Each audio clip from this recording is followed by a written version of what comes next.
sexy on Secular Sexuality.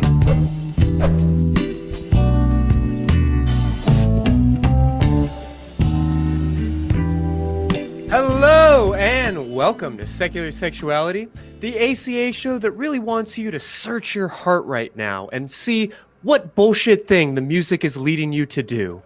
I'm Christy Powell, and my co-host tonight is our returning Pied Piper of Night Flirt, adult industry expert, Amberly Rothfield. Thank you. Pied Piper of Night Flirt. I love that introduction. Thank you, Christy. Do what we can, do what we can. And joining us tonight is a activist and Black non-believer, as well as a former worship minister. Welcome, Ro.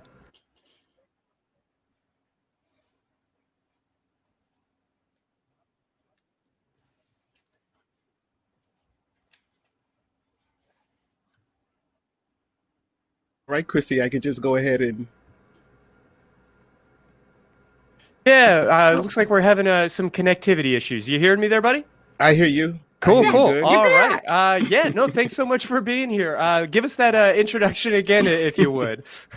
I thought I had stunned everybody. They were like, don't talk. I mean, you are that beautiful. I'm just saying. Thank you. I am, so my name is Rogier. You all can call me Bro. That's like the only nickname that I'm really cool with. So a lot of people call me Ro, and that's fine. Or you want to call me Rogier, either is fine. I am, there's so many things I could talk about. I'll first just start by saying I'm originally from the Virgin Islands, and I'm happy to know that one of our Virgin Islanders is also listening and watching right now. We were just talking about him. Hey, Ricky. And we are both in territory of the United States, and I moved when I was a kid. My folks upped and moved when I was about 9 years old. So I'm technically like a little bit, I'm bi. It's my first experience being bi, because it's a bicultural experience when you are Caribbean American to immigrate to the country and to learn how to just assimilate and all of the things that immigrants go through when they come to the United States. And so I have, from the very beginnings, that experience, which has kind of shaped and colored my whole life. And grew up the rest of the way in the States and moved around and been a lot of different places. I'm an artist, a musician, a songwriter, singer-songwriter, recording artist. And I also started to play for churches pretty early on. I would say starting from around 13 years old, I started to play in churches. And I apologize for that noise, it just stopped. I started playing for churches as an organist. Pianist first, and then organ, and then later on started to sing. Singing for me was very late, but all that to say that from that age, at some point or in some way, I was always playing for churches and choirs and so forth. And in college, I went to school in Boston at a music school called Berklee College of Music. And one of the ways that I supported myself through those years was playing as a minister of music in church, and teaching choirs and singing and playing and all those things at the same time. And even though my career has taken me many, many different directions, and I've had some really incredible opportunities, and I've had a chance to basically travel for free most of my life, I always played for churches when I was home and when I was off the road, so they say. And so being a minister of music was concurrent with my other career opportunities. And in that time, basically from college years to literally just a couple of years ago, right before the pandemic, I was playing for church in some way or another. And that was a whole lifetime of experience, and a lifetime of experience in not only the denomination that I was raised in, which is Moravian, but also gaining experience in how other denominations run, essentially. And so I played in basically at least 10 different denominations, Protestant denominations, and one Catholic denomination, and then one Reformed Catholic denomination. So I played in a lot of different types of churches. I've had a lot of exposure to different theologies, different church communities and fellowships. And I've had a front row seat in the worship arts, as they say. In fact, you can actually go to college if you are in ministry. You can go to college. Many colleges and seminaries offer worship arts degrees. It's actually a thing, especially as churches in the last 25 years or so have really become these big conglomerate sort of arena stage type productions. To be a worship arts minister requires a certain kind of skill, and so a lot of those churches want to make sure that you are qualified and you're not just passionate, but that you actually have an understanding of the sort of structures of production and the way these churches run. So I don't have that, which I'm glad that I don't, but I did have, like I said, a good 20 something years of experience playing and singing and ministering.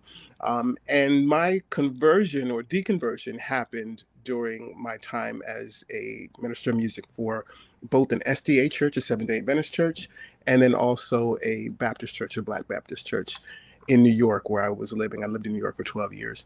And during that time, I basically fell out of faith. And I should say maybe just the shorter story is, I started out just wanting to just basically kind of strengthen my understanding of my spirituality. I also was starting to come into my own sexuality as a queer Black man and figuring out what that means, and really trying for once and for all to just figure out how contextually to sort of exist in a Christian spiritual framework as someone who knows and who had reconciled that they were not straight. And so that was really the beginning of that path. And I'd always had various, I'd been introduced to skepticism. That's another story I can talk about. But needless to say, I started through that path of just understanding my sexuality. And then that also led into textual criticism and just kind of reading a little bit about what biblical scholars had to say on various issues. And then I started to have my own other friendship issues and so forth. And all of that at some point just came together. And one day I was just like, I'm just not a Christian anymore, and then I'm an agnostic. And then one day I woke up and I was like, you know what? I've been an agnostic for a while. I'm still an agnostic, but I think it's okay to say I just don't believe this, which would mean that I'm an atheist. And so that was about 2011-ish, which also coincided with some really prominent and heavy preaching around issues of sexuality in New York, where I was. If you remember 2011, those were the years of particularly the New York State gay marriage debates. And we were still in a state by state kind of, progression of gay marriage legalization around 2011 and 12. And so, this is before Obergefell and all that kind of stuff. And so these issues were really big in New York, as well as around the country. And they were also really, really big in churches. And having played in all these churches, not just in 2012, but in 2005 during the Bush administration and his reelection and so forth, and Dome and all of those kinds of things, they had always been in the church, but especially around 2011, it was go time. Like it was like everybody all hands on deck. We've got to beat this gay marriage thing down. And so you couldn't ignore having an opinion on these matters. And so I was literally, in churches hearing people who in some ways were just as close as family, people who I, in some ways leaned on for just fellowship and support, people who I worked with because I'm teaching these people music and I'm producing service for them essentially. And just all of these intimate experiences with people who really did feel like family, and some of them still are. I mean, I still keep up with a couple of people to this day. We text each other, we've texted each other throughout the pandemic, tried to make sure everybody's still alive, and just generally keeping tabs with one another. And so those relationships were strong then, and like I said, some of them are still strong. And to see how the duality of their opinions and their positions were on queer people, particularly knowing that I myself was a part of that, even though they didn't know it, and even though I was still kind of figuring my way, it was really disappointing and very revealing. And got some other stories I could tell you, so maybe we'll talk about that later. But yeah, that was a big thing. And I went to grad school, moved out of the country, came back. I stopped playing for church, but I came back in 2015, and someone asked me to cover for them, and that turned into another 2-3 years of playing in another church. So I was, even as an atheist, and especially as an atheist activist, which is what I am, atheist activist, writer, and organizer. I work with Black Nonbelievers of DC. Everybody knows Black Nonbelievers. And I big shout out to them. And I've been the point person, the director for the DC affiliate for the last 3.5 or 4 years. And believe it or not, in those 3.5 or 4 years, I was still playing for church, even though I was very much an out atheist and an organizing atheist. So, you know, the pandemic, you know, I had tried to stop, like I said, and then it came back in my lap. And then right before the pandemic, you know, I finally was like, all right, we got to clear this out, you know. So so that's just a little bit about me. But I generally like to think of myself and describe myself as an artivist. I'm an artist and an activist. I love that term. I didn't invent it, but I appropriate it, you know. I'm going to pretend you did. I love that. Oh, sorry. Okay. Yeah, it's a great way to condense all of the things that I just babbled out. Artivist, I love it. So yeah, no, like I actually had some similar experiences in my growing up in a church and everything. I caught myself going yes as you're going along. And like you were saying, music was a huge thing. I grew up, I was in many different churches at different points of time because I'm biracial and like divergent, different belief systems. And then I also am a bit of a rebel. So I was like, screw you guys, I'm going to go test something else. But I remember having this like religious experience where if I look back on it now, after listening to Dr. Christy a lot, I realize now it was just because love you. There was a lot of people around. We were all saying the same things, and it was live music, which prior to this, I mean, we all go to church and there's live music, right? Like the choir. Yeah. But this time it was like out in open space. There was more than just the really shitty organ player. Bless her heart. She was nice, but it was bad. Who would you have? Sister Agnes? Sister Agnes on the organ. It was not. It was not. It was not the tea. But we had like other church groups there too, and they were playing drums. And I remember having what felt like a religious experience. I was like, "This is God. This is God. I know the Jeebus loves me now." And then like it was like a couple months after that, I was like, I don't know if that was the God. And then Christy made me think it was not the God. Thanks, Christy. Thanks for explaining that for me.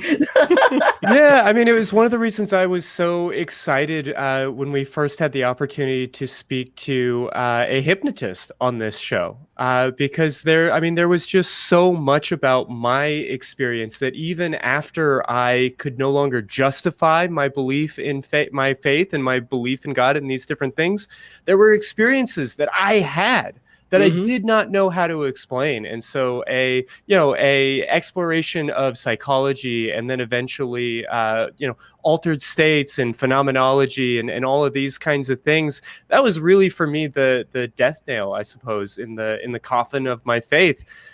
Because we're going to get into it a little bit, but there are a lot of sort of tools and tricks, whether they are used sincerely by people who are really trying to tap into the divine, or whether they're used in like a knowing way there's a certain level of manipulation that's going on. And I think a lot of folks might be surprised to recognize that, when you are standing in a hot room for hours listening to repetitive music over and over again about No how food. great God is while waving your arms up and down, that that might have some impact on your psychology. That might have some impact on your experience of the room and your experience of God or the spirit, or however we want to frame that. But and there's no food. There's no food. Like, you cannot go that long with no food. But if you guys have anything that anyone listening to the audience, you want to call in and tell us your experience, if they're similar or divergent, we would love to hear them. I forget. Oh yeah, the phone number is 512-991-9241, and I didn't read it off the screen. I read it off the screen. Yeah, well, we hope that folks will call in and just let us know. That number again is 512-991-9242. We'd love to hear from you and hear your experiences. But Ro, I can't even conceive of what it must have been like to be grappling with your sexuality, to be grappling with your faith, and to be experiencing so many different types of churches and so many different ways that it's being presented.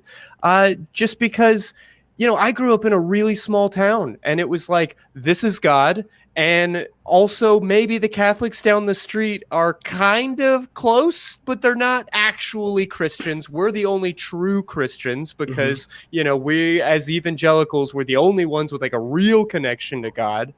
And I can only imagine what it must have been like for you to see behind the curtain in so many different places, and to see how the sausage was made in that way. I mean, what can you tell us about your experiences? I guess sort of like peering behind the veneer of the church in that way. You distracted me with the sausage because I didn't have any sausage. You too? Yeah. There was no sausage for such a long time. I get that a lot too. I'm joking halfway. I would say that there's a great podcast. I'm a total podcast junkie. Yeah. And one of the podcasts. Actually, that's a big part of how I became an atheist, is by listening to like copious amounts of podcast listening.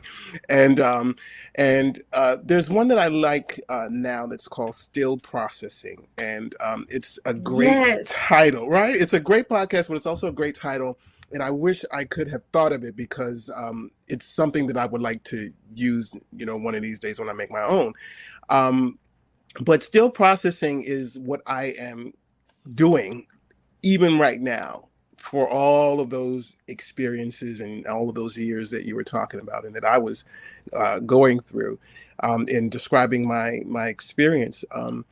Being up close and personal in the church world was, it was such a natural thing.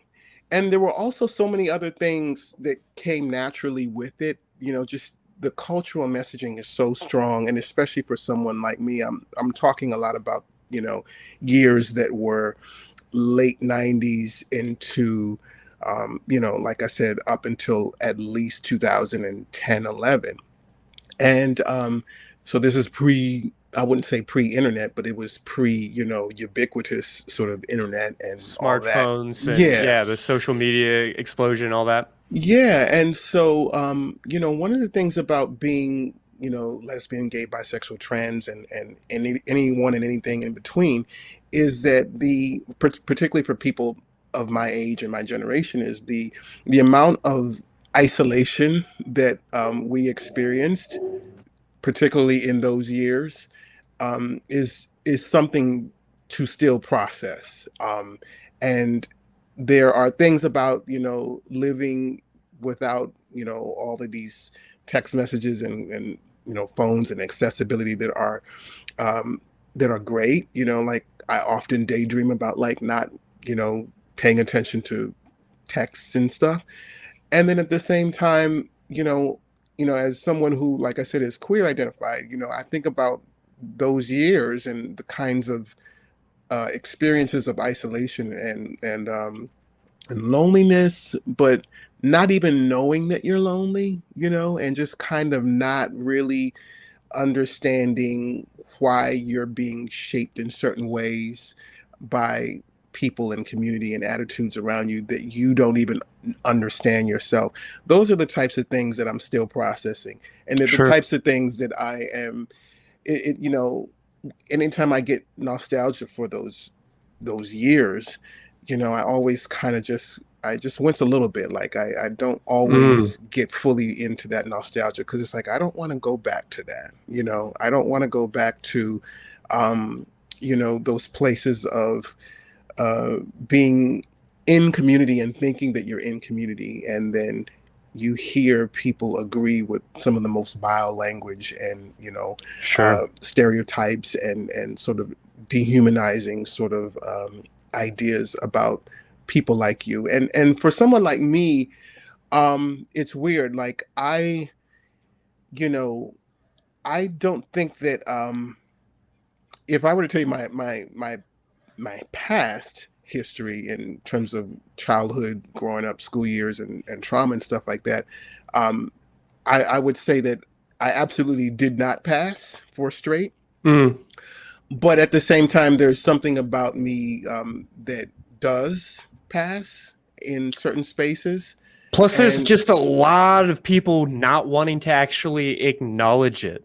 I don't want to speak for you or your experience, but I know that everybody around me was more than happy to make jokes about it, like in the locker room, or hassle me about it in these different ways. But when it came time to like actually discuss openly and honestly who we were, everybody was suddenly blind to it. Nobody wanted to acknowledge this thing that everyone knew.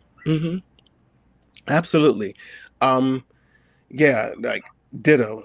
Absolutely. I'm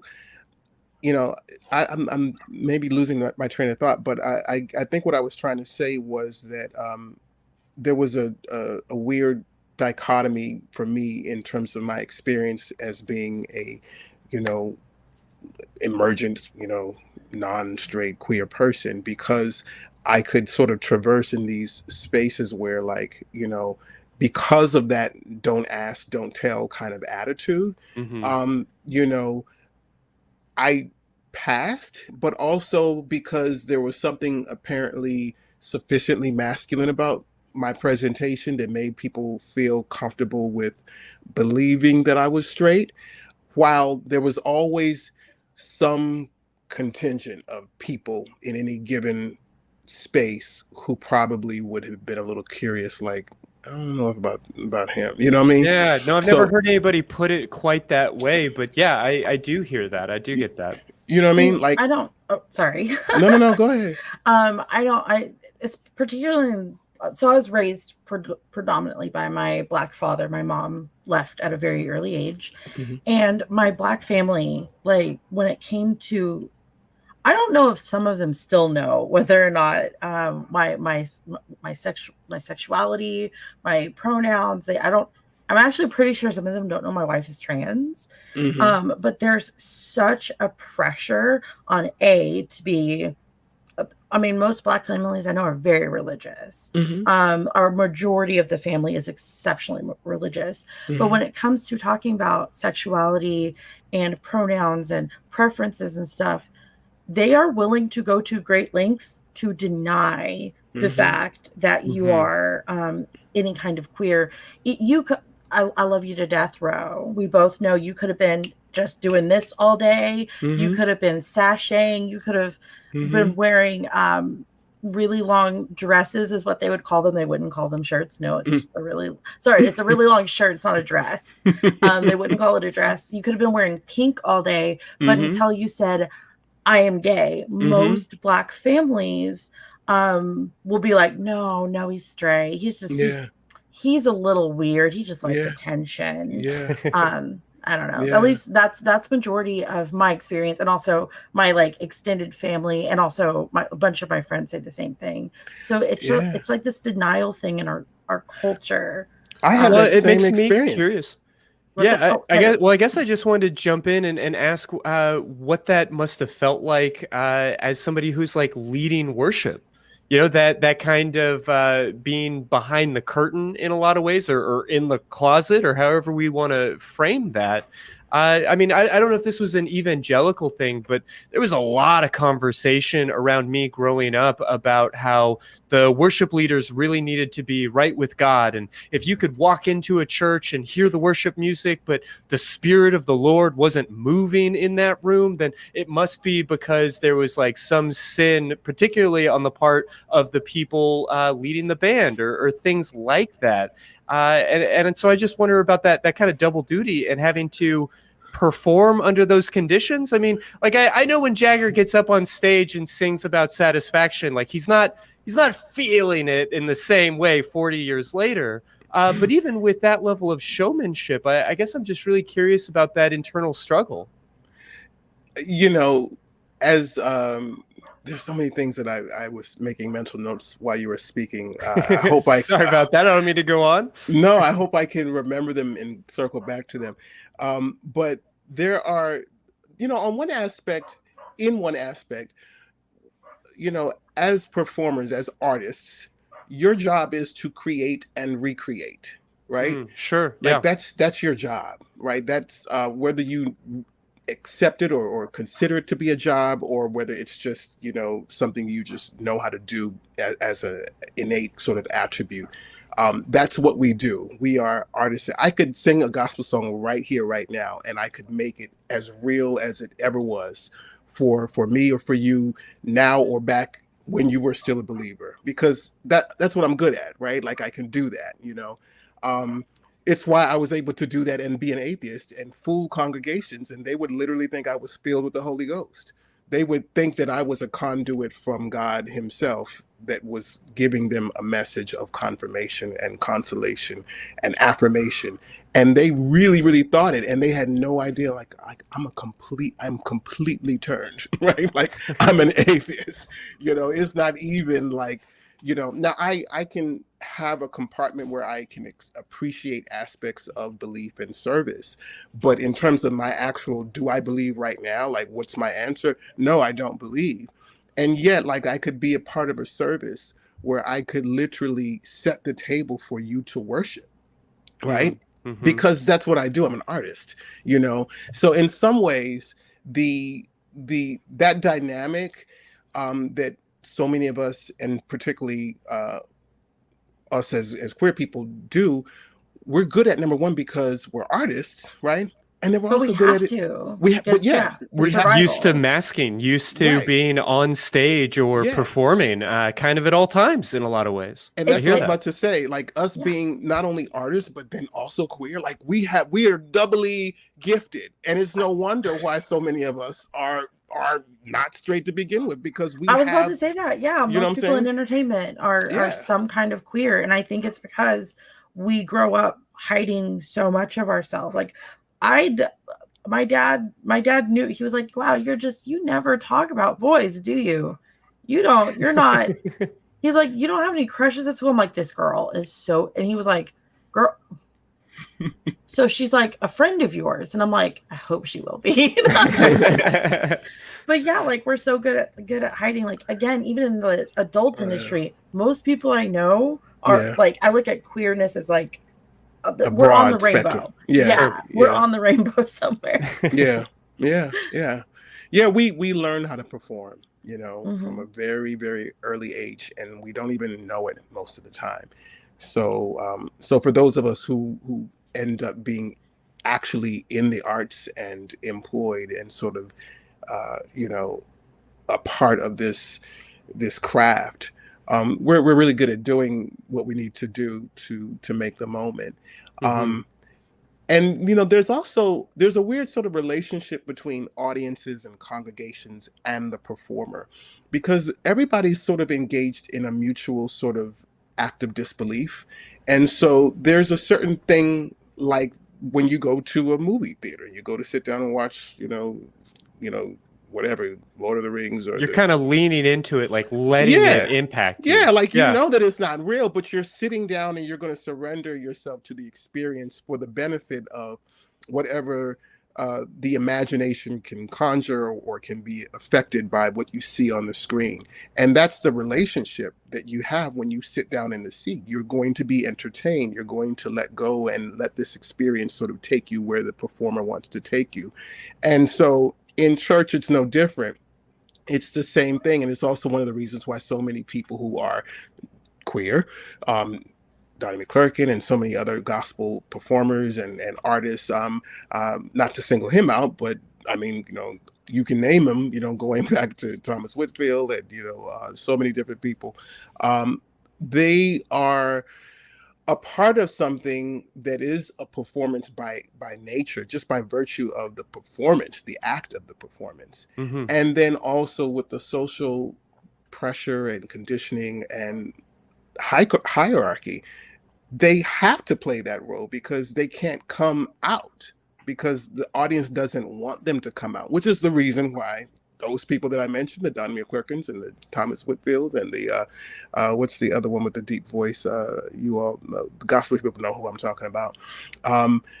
But these legendary performers, and they're not all men. There's so many in gospel music that are women as well, and they actually have a better cloak, shall we say, because people expect the choir directors, the male choir directors, people expect them to be gay, but meanwhile the women kind of skirt off on the side because people aren't looking at them; they're looking at the men because they're looking at Kirk Franklin. They're looking at Kirk Franklin and so forth. There's a sort of a contemptuous expectation, I should say, that they be homosexual, shall we say. It's an expectation, but it's also a contempt for the expectation. Yeah, you know what I mean? I hear that. And then if it's confirmed, should anyone ever come out, then it's like, oh well, we kind of that it makes sense. Speaking of gospel music, and I'm not a gospel artist, although I've spent a lot of time in church. There's a great case study in an artist named Tone. I don't know if you all know Tone. Do you all know him? I do not. He goes by B. Slade now. He's a fabulous artist, fabulous singer. He famously came out maybe 8 years ago now, somewhere around the same time I was, coming out and so forth. And I mentioned 2011 or 12. He had been a Stellar Award, Grammy Award winning gospel artist, mainstream. He had this song called Lord Make Me Over. And you might have heard it. It goes, Lord, make me over. I know that Lord, song. make me over. Right? So that's his song, right? Won a Grammy and everything. He comes from a very, very heavily church family, bishop out of, I think, Oakland or San Francisco. Famous sort of black church people. I want to say they may be Kojic, but I'm not sure.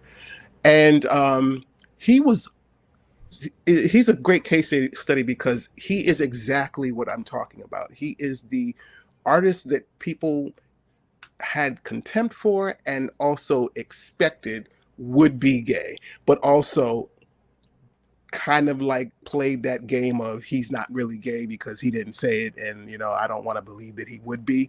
So he's exactly that. Like he's a great gospel Clay Aiken. Yes, he's a gospel Clay Aiken. Or a gospel Little Richard, like literally, sure, yeah, like just like, I mean, Little Richard to his almost dying day was like, I'm not gay, I mean, he had moments where he was like, I kept waiting for him to give it up. No. But then again, like I also question because he never, like, even though he lived to a point where he could have, I was like, well, maybe this is just his shtick for attention, like. I mean, that word "could" is doing a lot of heavy lifting in that sentence, though, right? Like, how do you come out at 70 and 80 years old and these things? I mean, and it made me sad too because it was like you could see in his. I think at one point he did kind of come out, but then there was an interview that he gave, within the last 10 years or so of his life, where he was asked point blank, and he was like, "Oh no," he had kind of renounced that, and it, to your question, it was very sad because it was what I saw was someone who was in his late 70s who came from a time in American history where that just was not available to him, like on a neurological level, like he could not build. Would you say? Yeah. it could have got him killed. It could have gotten Yeah. killed. Mhm. And so, you hear somebody kind of denying the obvious, but then, you think about what he had seen in his lifetime, as a Black, flamboyant, like innovator of rock and roll music, coming out of a gospel tradition, like literally handing rock and roll over to those who would take it and make it their own, and living through segregation, all these different things. And it's just kind of like, well, can you blame him? It's kind of like, Yeah. No, You fair know, to say. No, absolutely. No, I have no contempt for him not, because yeah, that's Yeah, on him if he wants to. yeah. But like, yeah, I remember thinking, I was like, you're past, like, we all feel like we kind of know, though at the end of the day it's none of our business. You're Right. past the age of touring, like, Yeah, I can't say that word. yeah, But like you're not gonna lose your fan base. You're not gonna lose any potential deals now. right. Like, if he were to come out, that would have been a very powerful moment in LGBTQ history. But It just goes to show yeah. how difficult and how locked up these ideas can leave all of our minds. Yeah. And I mean, Queen Latifah only recently came out like 2 or And 3 we weeks all ago. knew. Yeah, fair And we to all say. knew.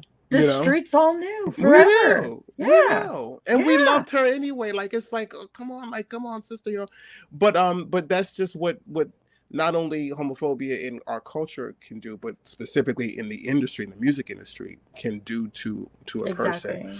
And Which is what blows my mind, because most producers, I'm so sorry.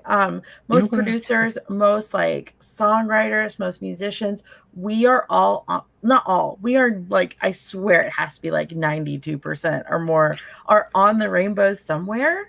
And for us to not be able to come out is just it. Again, I'm not trying to force anyone out of the closet they are Yeah. not ready to walk out of, because I understand. Right, Like, right. I came out of many. I came out with my wife being trans. I came out of the closet myself. I came out as being a sex worker. Like, trust me, I don't want to pull anybody out. But yeah, it just shows you, like, how difficult it is for us. We are surrounded by literally people who are like us, people who know our secrets. That's how we knew Queen Yeah. Latifah was lesbian, Yeah. because the streets were talking. Yeah. But yet we still can't come out. So Yeah, it's also it's a misconception that the music industry, to date at least, has been so wide open for queer people to come out. And what I always say is that it's open for people if you want a makeup artist, if you're the stylist, yes, if you're working at the agency, you're at the label, you're taking tickets, you're doing blogging or whatever, video stuff to talk about, entertainment news. Yes, for those people, yes, there's a lot more room for those people to live openly and to work openly in that space. But to be at the center, in the front of the stage, to be the boss, the person that is the sort of the main act, that's still incredibly limited space. And Well, so I remember even when like Lil Nas X came out, and there were all Yeah. these headlines you stole about You it. stole that Yeah, from me. well, I mean, he was really quick to say, like, "Oh, did y'all not know?" Like, Yeah. I mean, just this whole notion of coming out and But there's the still people- expectation, obligation. Yeah, there's There's a still people value who are to like, it. there's still people that say, "Oh, he's just lying. He's just saying that for attention." Yeah, sure. I was like, does he need to make an OnlyFans and like bust it out for everybody for us How to believe gay him? do you have to be before Like- people accept that you're gay? Like, when you are like grinding Satan's bones, like, are you not? Is that not gay enough? I don't know. I thought it was sufficiently gay. I enjoyed it quite a lot. No, so I really want to get into this conversation about music and about sort of its influence and its power and some of the machinations of that. But before we do, I want to make sure to jump on the phones and see who we've got. Amberly, who do you have lined up for us tonight? I didn't get anybody in. Like, I hope my software. Yeah, no, let me actually see if I can pull that up. I've got let's see, we've got Stephanie who wanted to talk about religion and music. Stephanie, what's on your mind tonight? Well, I'm fascinated by the conversation. it seems to me that religion has provided a framework for people to be extremely creative. From Hildegard von Bingen, who is a in theory a chaste nun. A number of women went into religion in the Middle Ages as a way of being the bride of Jesus. I don't know if you're familiar with Hildegard's work, but it's hauntingly beautiful stuff, all on religious themes, and right through to Leonard Bernstein's Mass. I mean, I think that creators have used the framework of belief to create some incredibly beautiful music. That may very well be true. I guess I might suggest the idea that music can be a way of kind of creating something of an altered state, and I think that can kind of explain some of the attraction of music, and maybe some of the connection between like religiosity and music. The fact that, drum circles and these different things can sort of create the experience of connecting with the divine and these kinds of things. Does that line up at all with what you're meaning to say here, Stephanie? Yeah, that's lining up exactly with what I'm meaning to say here, and also I think as a corollary to that is that it provides, if one is so inclined, it provides and is creative in that way. It can provide a means of dealing with internal conflict for the individual who's creating that music. You're creating the music to the glory of God. For some of us who have those internal conflicts in terms of, well, the glory of God is according to text, might be contrary to our actual substance as human beings, as we experience our lives as queer people. It can provide a way of crying out. Do you follow me at all? Yeah, so I'll go ahead and mention that there is already a link in the show notes for this episode about how music can be often used therapeutically, and there are a number of different musical therapies.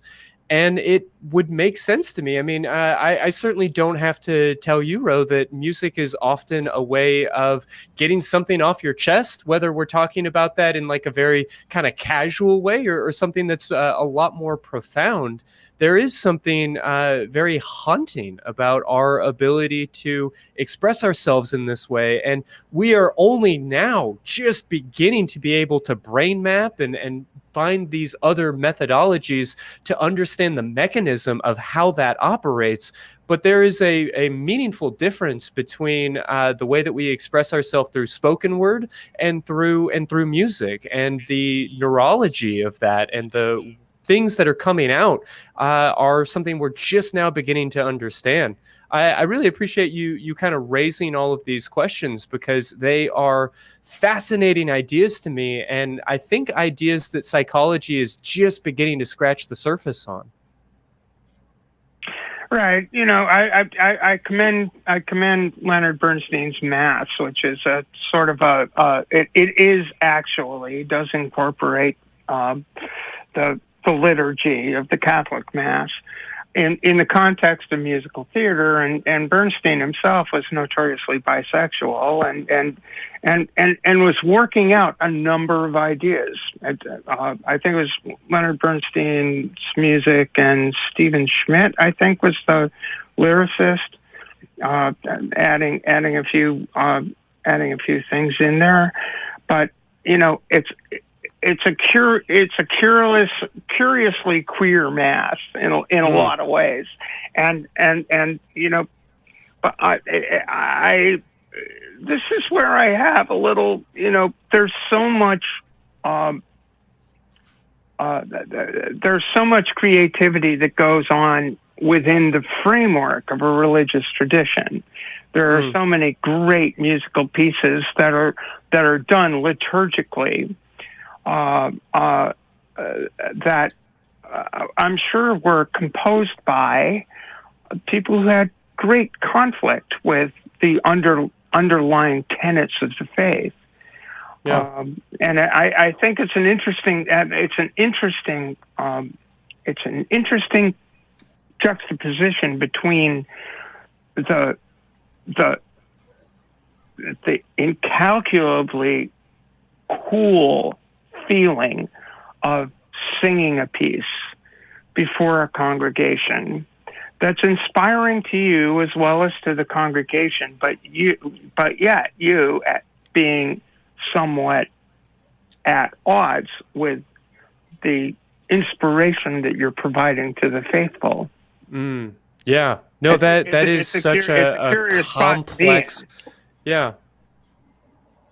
Yeah, no, that's kind of a lot of what I was looking to talk to Ro about. So I'm gonna let you go for now, Stephanie, and kind of jump back into the conversation, because that's a lot of what I'm wanting to look at. But I appreciate you kind of raising these issues and just highlighting some of the different ways that music can maybe be emblematic of, or maybe even help us resolve some of the internal conflicts that we experience, and maybe some of the disresonance, if I can crudely throw that word in here. Yeah, well, dissonance. It soothes the savage beast. So there you go. I'll let you carry on, and thank you so much for taking my call. I appreciate it. Yeah, absolutely. Thanks so much. We're going to, we've actually got something a little bit new that we're going to do tonight. We've got the studio's going to pull a video up here in just a moment. But I guess I wanted to say, with regards to Leonard Bernstein's Mass, I am now very fascinated to check out this piece. It's not something I'm familiar with, and I'll make sure to have links to that in the show notes as well. But it just reminds me of a conversation I had with V on this show a while back about, like, how can a piece of music, especially a piece of music without words or words that are borrowed, be queer? How can like a movie or a piece of pop culture that has like no sexuality or the identity of its characters be considered queer in these kinds of ways? I just find that fascinating to explore the different ways that these ideas can kind of vibrate throughout a piece of art. Absolutely. But, yeah, no, 100%. How is the Flight of the Bumblebee distinguished between being queer or not? That is a debate. But for now, let's roll that video if we can.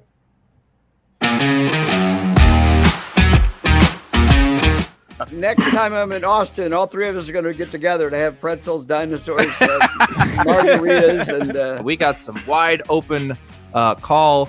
What do you call that? Call windows, lines? Call lines. Yeah, lines. I think lines. Is this your first episode of Put this? on a conspiracy hat here or whatever. You got a hat on. I mean, yeah. I mean, you know. Let me get the tinfoil. When you say slime, do you mean that? Yeah, I do. Oh, right. But it says seriously good mayonnaise.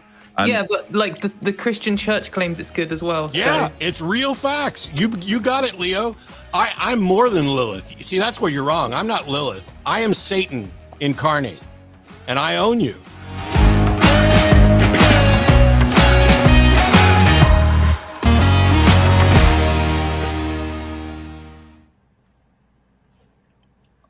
All right. Well, I don't know if anybody else is now currently picturing Lil Nas X twerking and grinding against Matt Dillahunty. Thank you, and you're welcome, everybody, for that moment. No, I hope that people are checking out the other incredible shows on the Atheist Experience Network, and I love that new opportunity to see little updates and clips from the week. So if you're curious about any of those inside jokes, I hope that you'll follow up on them. But in the meantime, Ro, right, it's a nice picture. Enjoy that while you're falling asleep tonight. And you're gonna, because I just put that idea in your head.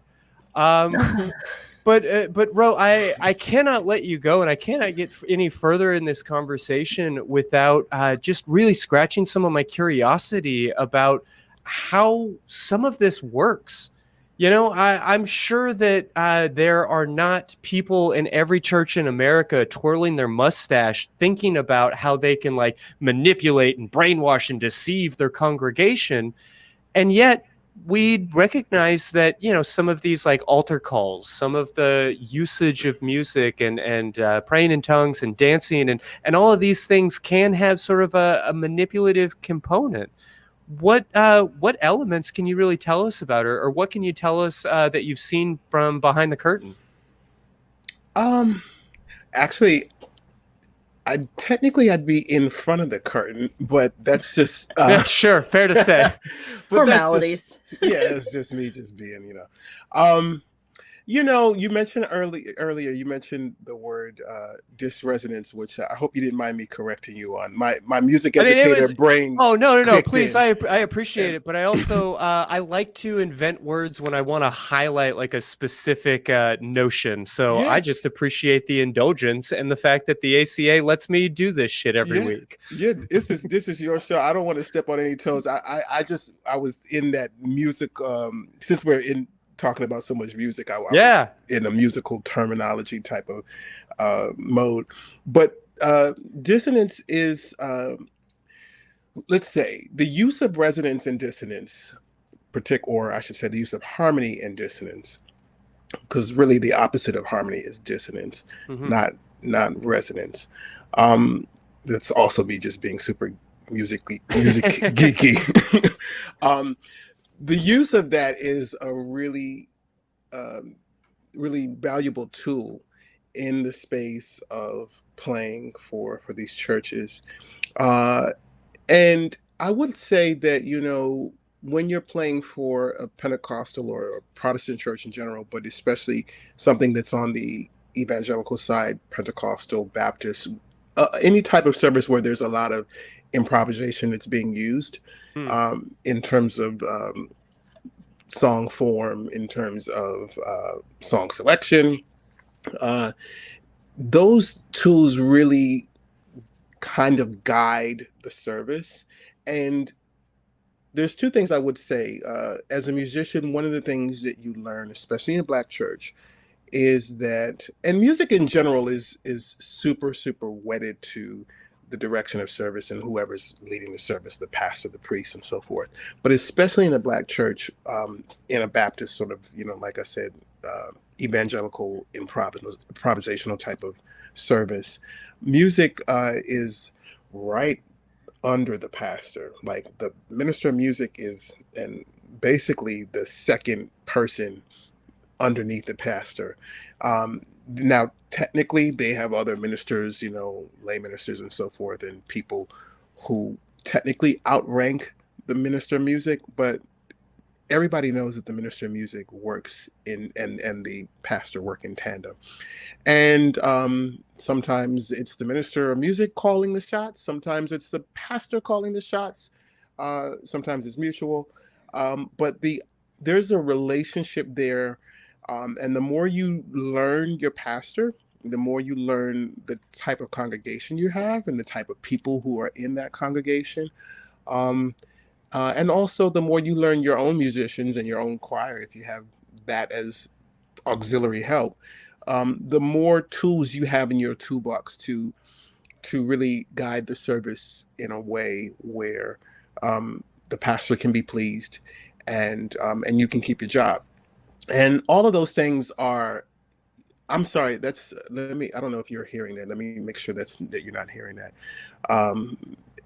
The whole direction of worship falls under a certain umbrella where certain chords are used, certain songs are used, certain tones are used, especially if you're playing the organ. There's certain stops that you pull out if it's a Hammond.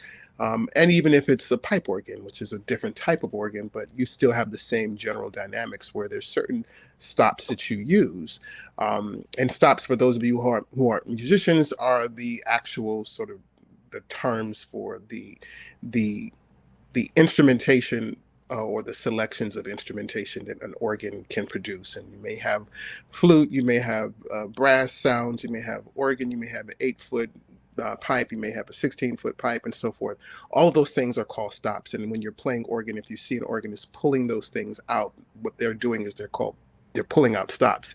And I just had to tell someone yesterday, one of my students, I was telling him where that phrase comes from, pulling out the stops. Yeah, that's the second time you've blown my mind already tonight. So thank you for that. Yeah, that's where it comes from. Like, and so when you are, especially if you're playing a pipe organ and you're playing this grand piece and you've got 3 or 4 consoles and it's, let's say 5 verses of, how great thou art, and you get to that last verse, it's like, boom, boom, and you got the pedal tone. That makes so much more sense. Yes, you pull out all the stops for all of the grandeur of the song to just, and that also is a part of, like I said, or what you're saying, Christy, is that's a part of the sausage making of these feelings that we all have in service.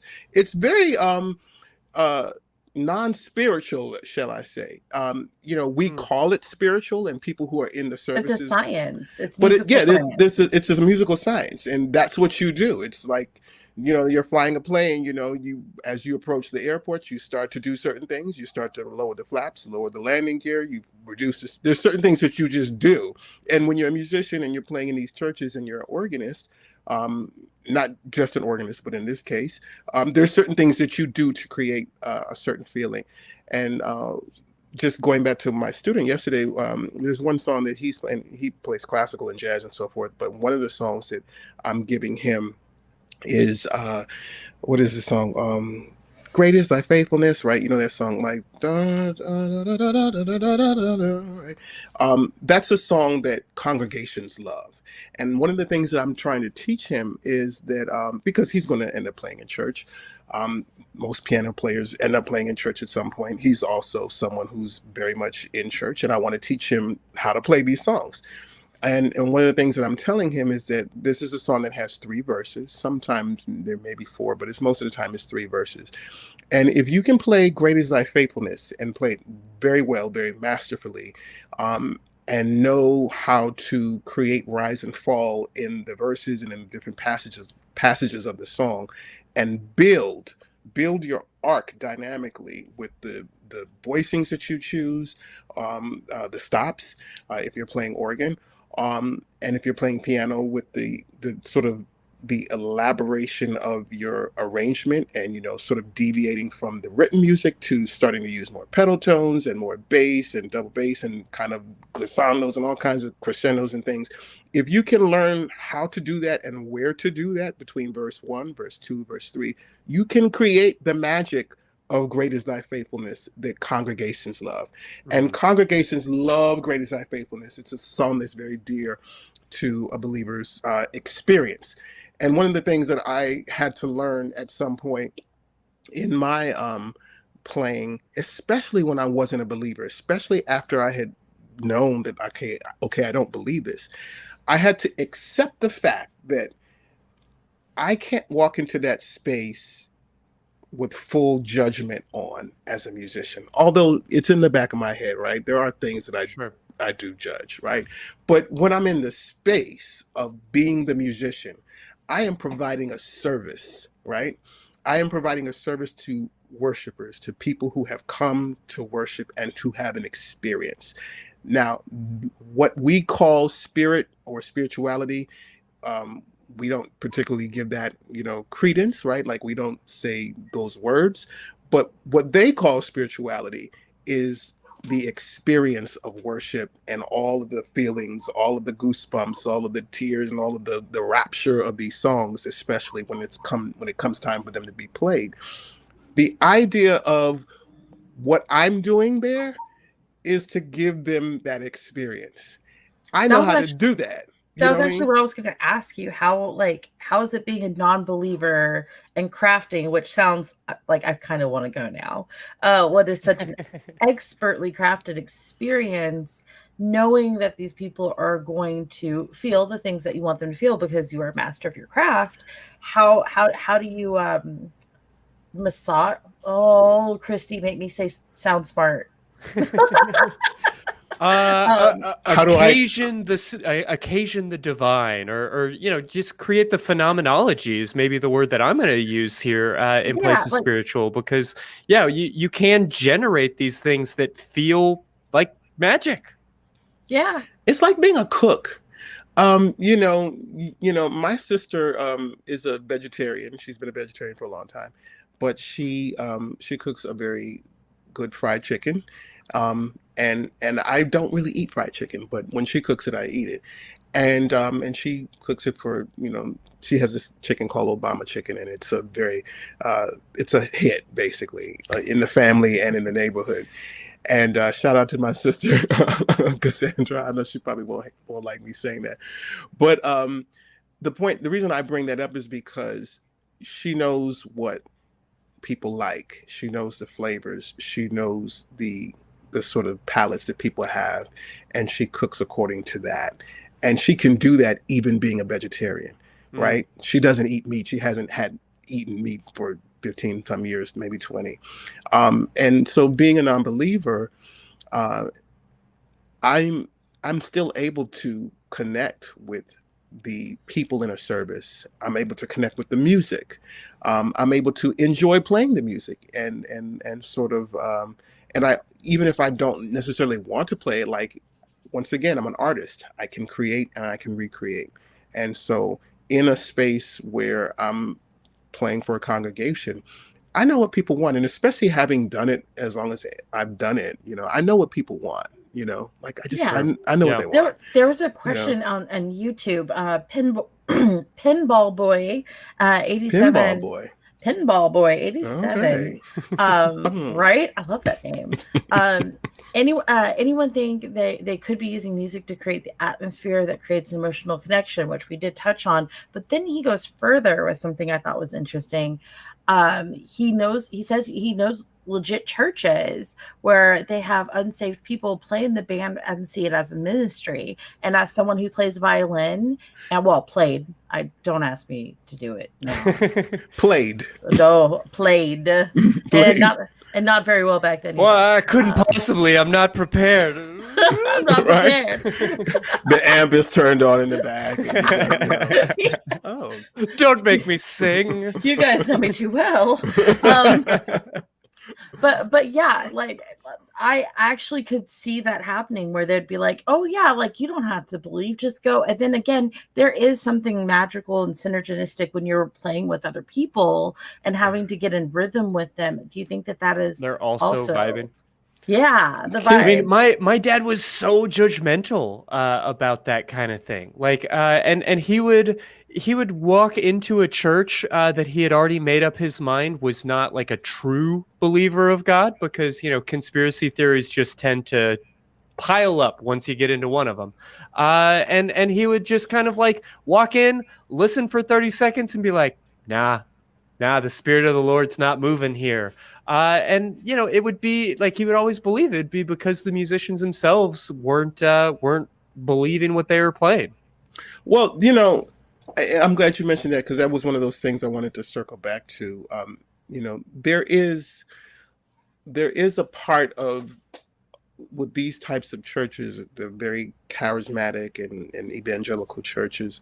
There are churches that do have room for those kinds of critiques, and that's also coercive. It's a pressure that they put on the congregation and the musicians to essentially conform and to create anxiety around devotion and to make people feel as if, and this is one of the techniques that religion is good at, which is making you feel like there's always that next level, right? You know, like I don't care how spiritual you may be, there's always another level. I was about to say, you could always be working closer and closer to going clear. There's always like another Thetan, another demon, another, you know, in the closet, something, some unconfessed sin. Yeah. Didn't they make it to where you climb up the ladder, then you fall back down, you have to go back up? Like, oh gosh. I think like once you go clear, there's like double clear. I'm not kidding.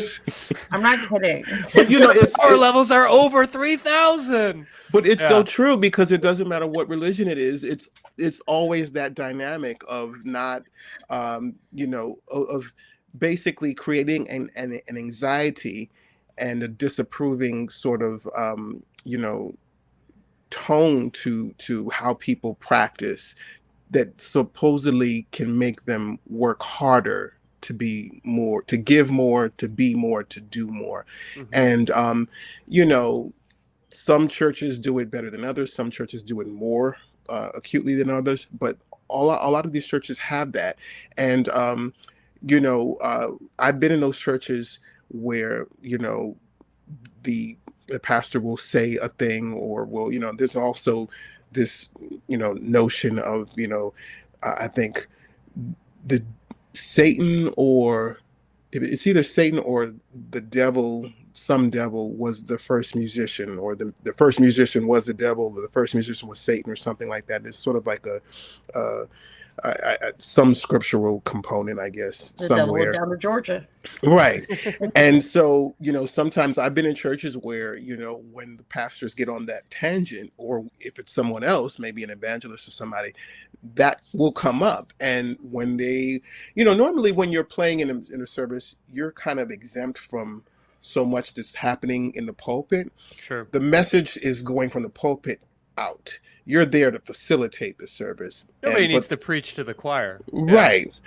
But like I said, in these moments when the church or the pastor wants to sort of put that pressure of going higher in Christ and so forth, that eye of Sauron will sometimes turn over to the choir box and you know, the area where the musician is, and they will be on the spot for a moment, because they will use a scripture like that. You know, the first musician was, you know, a devil or Satan himself. I've been told that, you know, the first musician was, people have told me that, you know. I mean, you often see Lucifer depicted playing the lyre or whatever else. That's what it is, Lucifer. Doesn't Baphomet usually also have like something to?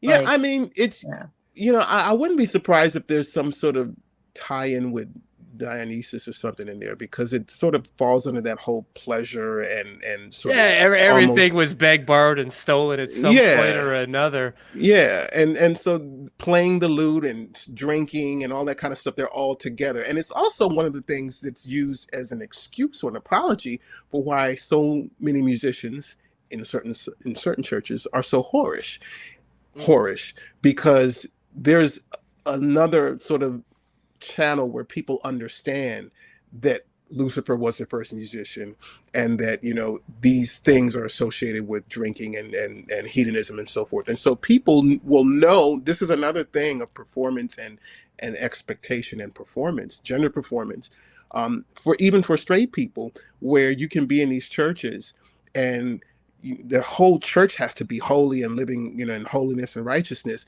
but the musicians are whores, quote unquote. Yeah. And it's all right, because people expect that of the musicians, especially the drummers and the bass players, and especially if they're straight. And so there's this weird sort of confluence of all of these weird sort of expectations and this sort of sex negativity and these sort of acceptances of promiscuity that go to reinforce a toxic masculinity. Not to mention just the group cohesion. You know, like we haven't even talked about denominations that don't allow for dancing or don't allow for instrumentation or, I mean, you can tell a lot about a church and the culture and the community by the type of music they listen to, and in-group and out-group. I mean, there is so much to dive in here. But I do have a pair of phone calls that I want to make sure to answer before we wrap up for the night. But before I pull those up, were there any last thoughts here? Oh, yeah. No, there's a lot to dive into. I just want to make sure to give you a chance to finish your thoughts since I jumped in. The only thought that because there's so much to talk about. This is a rich subject, as I think we talked about. But I do want to just circle back to one of the things that I was explaining earlier about the musician B. Slade, who I was talking about as the formerly known artist formerly known as Tone. Good case study. If anybody, particularly in the space of Black religious music, Black contemporary gospel music, is looking to sort of just kind of peek in and see what's happening. Tone is a great case study in the dynamics of religiosity and sexuality, gender performance, homophobia, and the what's been known as the church or Christian industrial complex, and specifically the gospel music industrial complex, because he came out and was essentially disfellowshipped and lost all of his gigs, all opportunities, all the scheduling fell out. He was actually really speaking in a moment of candor, because he was interviewed by someone named oh God, I forgot the lady's name. She starts with an S, but it was an interview that he gave after many years of being flamboyant. And the interviewer asked him point blank, "Are you gay, or do you have feelings for men?" And he actually came clean, and he really just honestly spoke and said yes. And that created a whole cascade of negative press and condemnation and controversy for him. And then he ended up becoming an R&B and soul singer, putting out some amazing music and doing a lot of what Lil Nas is doing today. He was doing as a former gospel artist. And he's still performing and just doing great music. But it's a sad story that does have some good aspects to it, but it's very unfortunate that to this day he's still on the outside of the community that he grew up in and that he knew, and that had rewarded him so much. Well, I'll be sure to have some links to his story and a lot of the music that we've been talking about in the notes for this episode. But in the meantime, I want to touch base with Deborah in Oregon, who had some questions about the power of music. Deborah, Hey, what can we Deborah. do for you tonight? Hi, y'all. How are you doing? Good. I actually really wanted to touch base on something that Ro just said. How that singer was just basically pushed out of the community for which he was providing music for, because he came out as gay. Okay, and my very first youngest remembrance of religion, it said I was taught Jesus loves little children. Well, Jesus loves all the children of the world, not just the straight ones. Sorry about that. Not just the straight ones. He loves everything. Red, yellow, black, and white, and rainbow, like Amberly's been saying. Mm-hmm. That's absolutely 100% true. And Rose, something that you said earlier, it really touched bases with me, because I've been struggling for the last year with my belief system, and I have firmly established that I am a humanist. I love all people. It doesn't matter if you're bi, trans, whatever. As long as you're a good human being, I'm down with you. I'm 100% down with you. And that totally comes back to the point that the words written on paper, and then you apply the music. But if you don't have the singer and the singer's soul, you have nothing behind that music.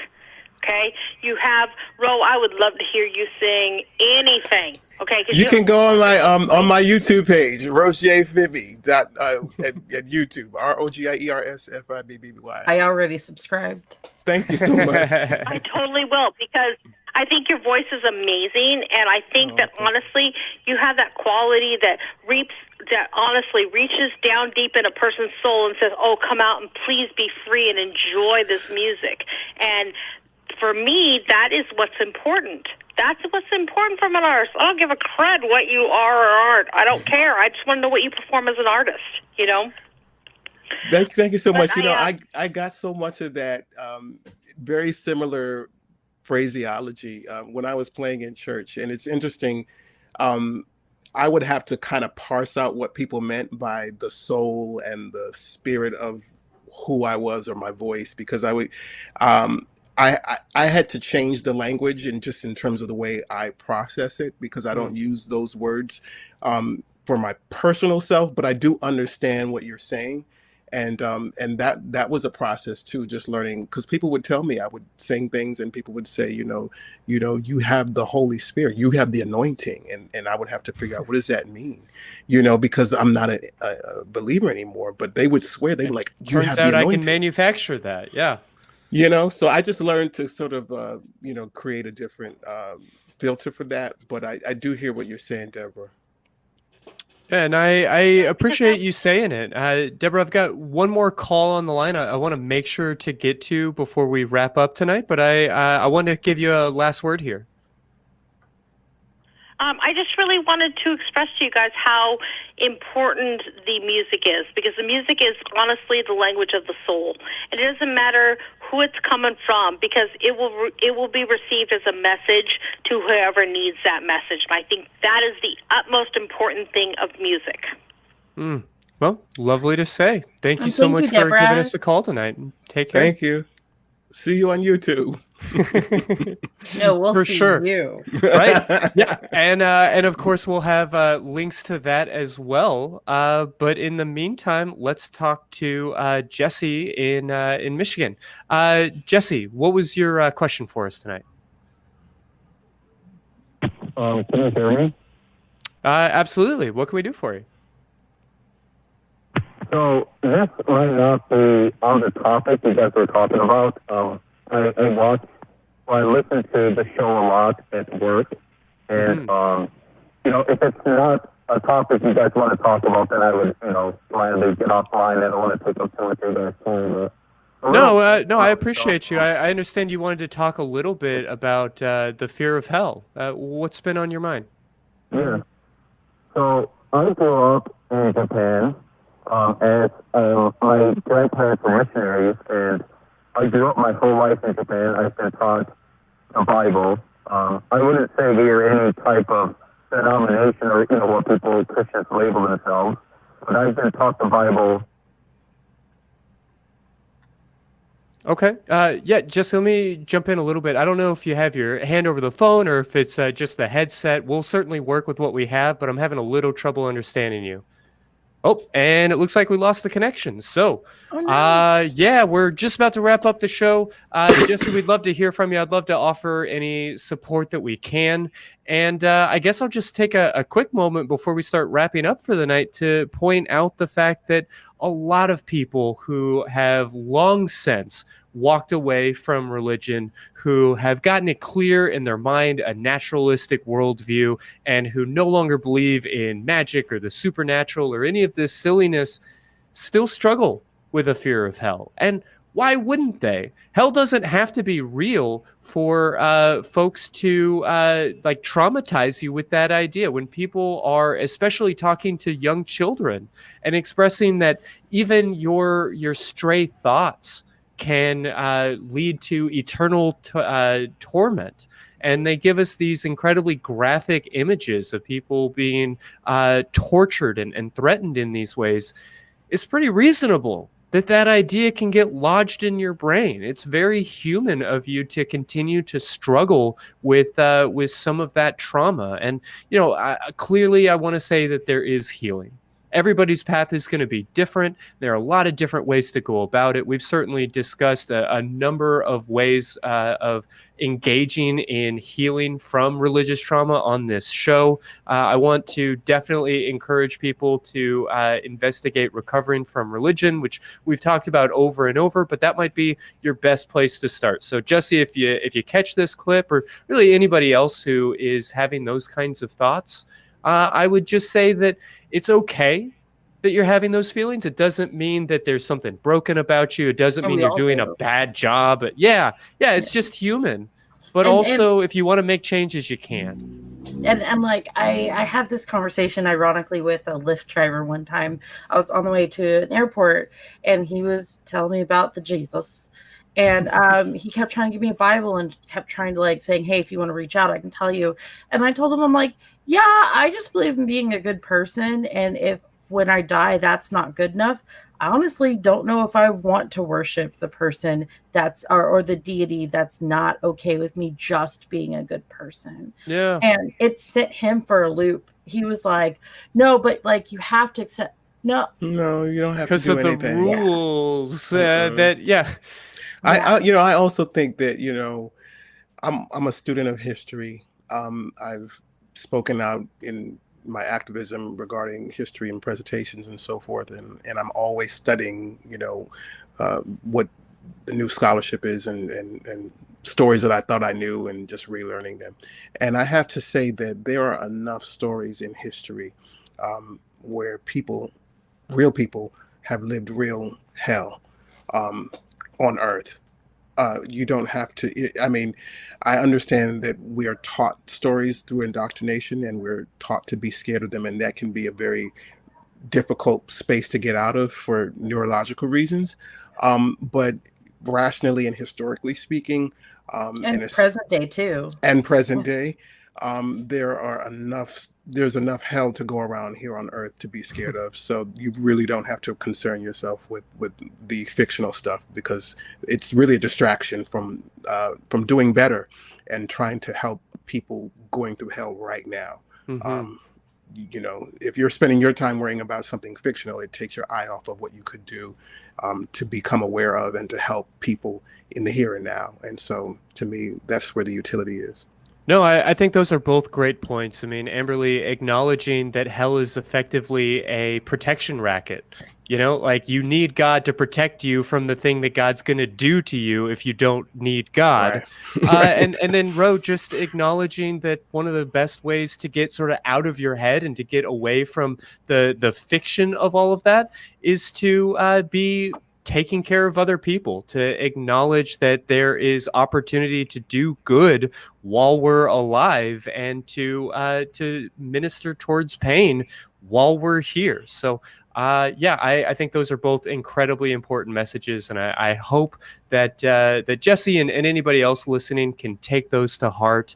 But before we start to wrap up for the night, and I let Amberly walk us through everything, Ro, I guess I wanted to ask if you had any maybe advice about red flags or any other perhaps signs of manipulation that people could be on the lookout for when it comes to creating that spiritual environment or whatever else. I mean, is there anything that we might be more mindful of, or maybe even just some creases in the fabric that people might notice better for having heard this conversation?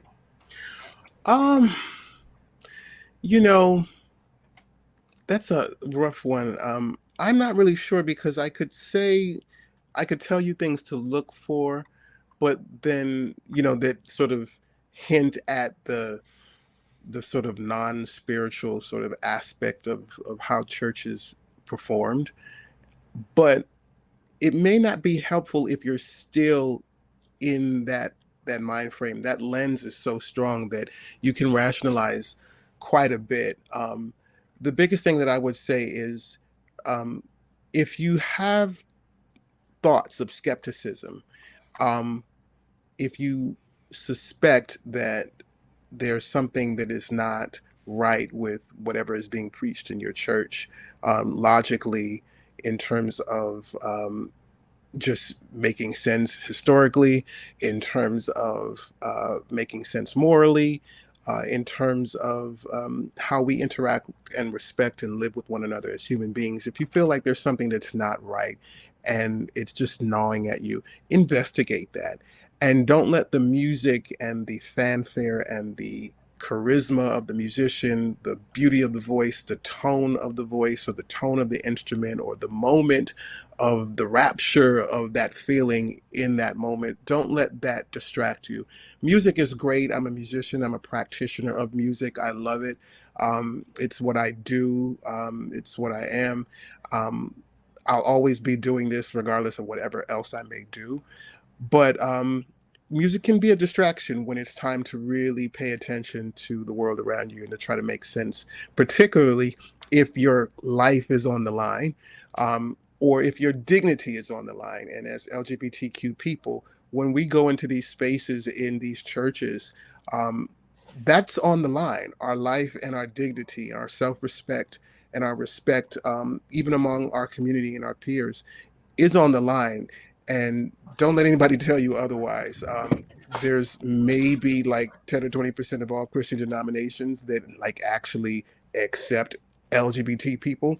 And so I don't care how nice your pastor is or how many jeans and khaki shorts, people come to church in, or nice guitars and, beautiful sounding, voices. Never forget that your life and your dignity and your respect is on the line. I have had to say goodbye to many a friendship and many a church for just that, and eventually left it all together. I can still have Christian friends on some general level, but I made some choices in my personal life that I wasn't going to associate with people who thought that I was less than human. And I didn't care how great their church was or how many people cried from whatever song they played at the altar or whatever. I don't care how nice your pastor is or how well he can hoop and holler. I'm not going to that church. I'm not going to be a part of that. And I'm not going to let anybody tell me that I'm inferior. And music can sometimes cloud people's judgment about those things because they feel like, as Deborah was talking about, that spirit is moving and it's talking, and it can, as beautiful as it is, it can really cloud your thought process. And so be sure that you keep that in mind. There are people who are paid to make some of those feelings happen. And so you need to be as sober-minded as possible when you figure out where you belong. And if you are going to be spiritual, you need to listen to your spirit. God, I love the way that you framed all of that. Thank you so much for I guess wrapping it up in that way. I'm gonna give our crew just a moment to pull up some of your links and information. While they're getting that loaded up, did either of you have any final words you wanted to make sure to leave the audience with tonight? Ro, I feel like you said it, but please feel free. Anything else you want to add before we get out of here tonight? I spend a lot of time talking about church and gospel music, and I know that and I do that, but I also do a lot more musically. And so I'd love for you all to follow what I do. As I mentioned earlier, I'm on YouTube. My channel is Roger Fibby. That's ROGIERS FIBBY.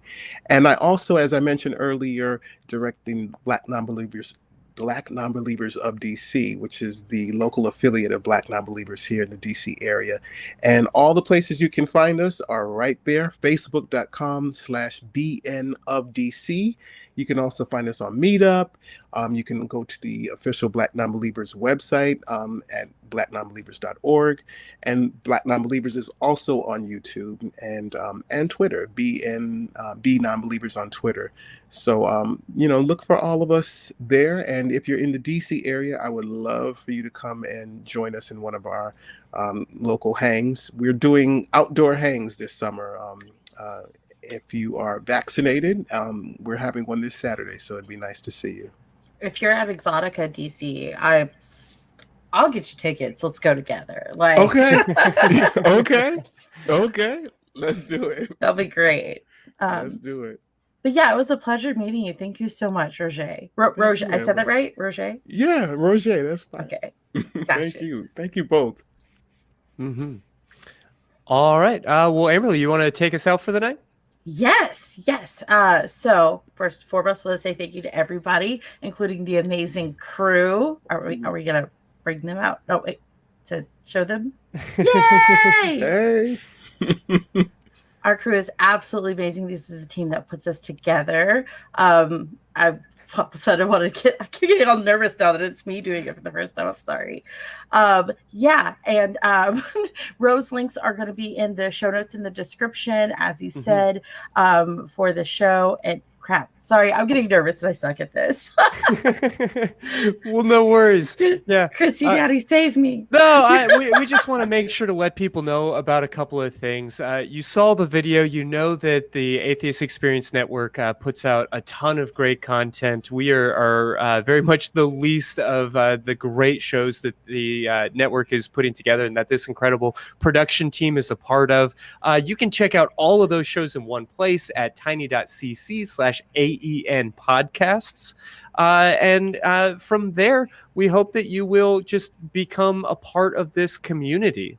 You know, the ACA is not just the Atheist Experience Network. It is a collection of incredible people, and I would love to interact with those people. I'd love for you to be one of those people, and those people tend to get together on the Secular Sexuality Facebook fan group. I know that I'm in there really honestly every day, and I am desperate for new people to talk to and to annoy and to argue with, and so I hope that you will join us there. Here in just a few moments, if you're watching this show live, we're going to be jumping into the atheist community of Discord. So tiny.cc/ACD Discord. We're going to be hanging out there, and that's always a great opportunity to meet some wonderful, kind-hearted atheist folks. And then from there, I guess I just want to mention our Secular Sexuality merchandise, which is at bit.ly/AEN merch, where you can get all of your great Secular Sexuality gear. And otherwise, you know, I think this is just that moment where I'd like to thank both of y'all for being a part of this show, and everybody who has helped us to put this show on, everybody who's watching the show and participating. And I think that each and every one of you has truly earned it and should take a moment to thank yourself by giving yourself a big old orgasm. Or better yet, give somebody else one.